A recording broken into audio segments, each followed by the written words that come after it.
Assalamualaikum warahmatullahi wabarakatuh. Kami dari kelompok 4, Matkul Etika Bisnis Islam yang beranggotakan saya sendiri, Widya Mirza Sabrina, Aditya Farhan Romadhoni, dan Anissa Fitri Dia Cahyani akan mempresentasikan materi tentang etika pemerintahan Islami. Langsung ke pembahasan pertama, yaitu Islam sebagai suatu general system. Islam merupakan sistem hidup yang berasal dari Allah Subhanahu wa taala. Sistem Islami bersifat integralistik, holistik, komprehensif, dan kafah. Sistem ini memiliki prinsip yang jelas yang didasarkan pada prinsip tauhid atau mengesahkan Tuhan dan memperlakukannya sebagai sumber segala nilai, termasuk nilai etika yang menentukan baik dan buruk. Sistem Islam misalnya memiliki sub-subsistem yang mengacu pada prinsip pertanggungjawaban, keberadaan akhirat, dan sebagainya.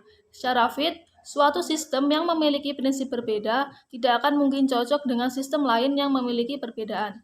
Yang terjadi di dunia Muslim adalah sistem Islam hanya dalam tataran normatif, dan yang berlaku adalah sistem sekuler ataupun sistem kapitalisme. Sistem politik dengan demokrasi sekuler, dan sistem ekonomi dengan kapitalisme. Agama atau sistem nilai Islam hanya boleh dijalankan pada tataran ibadah sempit, seperti mengucapkan 2 kalimat syahadat, sholat, zakat yang bersifat volunteer, puasa, dan haji. Pembahasan kedua yaitu etika politik. Dalam masyarakat yang dipimpin oleh sistem kehidupan sekuler seperti saat ini, motif politik umumnya adalah menguasai pemerintahan, sehingga dapat membawa masyarakat ke arah yang dikehendaki oleh filosofi partai politik. Proses politik yang dikehendaki dan dianggap baik adalah proses politik dengan sistem demokrasi. Dalam melaksanakan sistem politik, aturan dan etika pemerintahan tentu diperlukan agar nilai-nilai yang dianut masyarakat dan kepentingan sosial dapat terjaga.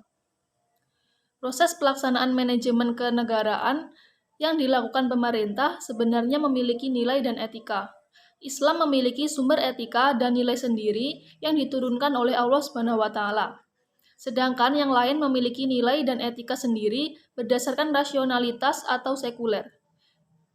Istilah teokrasi, demokrasi, kerajaan, otoritas, fasisme, dan sebagainya memang dikenal. Islam tidak dapat dinamai secara penuh memiliki sistem teokrasi ataupun demokrasi. Pengertian teokrasi dan ilmu politik yang konvensional tidak selalu sama persis dengan pengertian politik menurut tata cara dan nilai Islam. Islam memiliki sifat-sifat teokrasi dan demokrasi. Al-Quran dan Sunnah tidak mengatur sistem secara spesifik, tetapi Al-Quran memberikan nilai dan etika dalam menjalankan pemerintahan. Dalam persepsi Islam, politik harus diarahkan untuk menjalankan syariat, menegakkan keridhaan ilahi, dan digunakan untuk kesejahteraan sosial, bukan sesuatu untuk memegang kekuasaan. Selanjutnya, etika pemerintahan. Dalam etika pemerintahan Islam, pemerintahan harus dapat menjamin hak ekonomi dan politik warganya.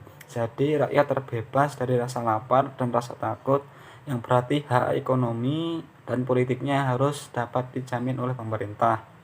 Pemerintah yang tidak dapat menjamin ini sebaliknya mundur karena mereka berarti tidak dapat menyandang amanah rakyat dan Tuhan. Di sini kita dapat melihat bahwa Tuhan menomorsatukan hak ekonomi yang barangkali dianggap lebih penting atau didahulukan daripada hak politik.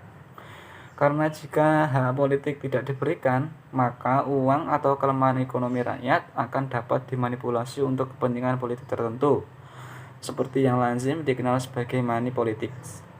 Etika ekonomi Islami adalah bagaimana etika Islam terhadap harta, etika ekonomi pemerintah, masyarakat, dan pribadi harus sesuai dengan etika ekonomi Islami yang didasarkan pada akidah Islamiyah. Model pemerintahan menurut tokoh. Yang pertama, tokoh Ibnu Khaldun atau pemerintahan dinamis. Ibnu Khaldun merumuskan kalimat bijak dalam bentuk model interaksi sebagai berikut. G sama dengan F dalam kurung S, N, W, G, dan J tutup kurung. Keterangannya, G sama dengan government atau kekuasaan politik, S syariat, N people, W will atau kekayaan atau sumber ekonomi, G pembangunan atau imarah, J. Justice atau keadilan. Model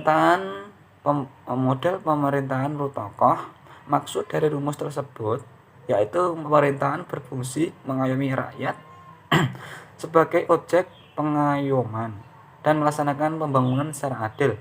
Dua elemen penting dari model ini adalah pembangunan dan keadilan. Pembangunan tidak akan bermanfaat tanpa keadilan. Keadilan tidak hanya keadilan ekonomi dan atau material.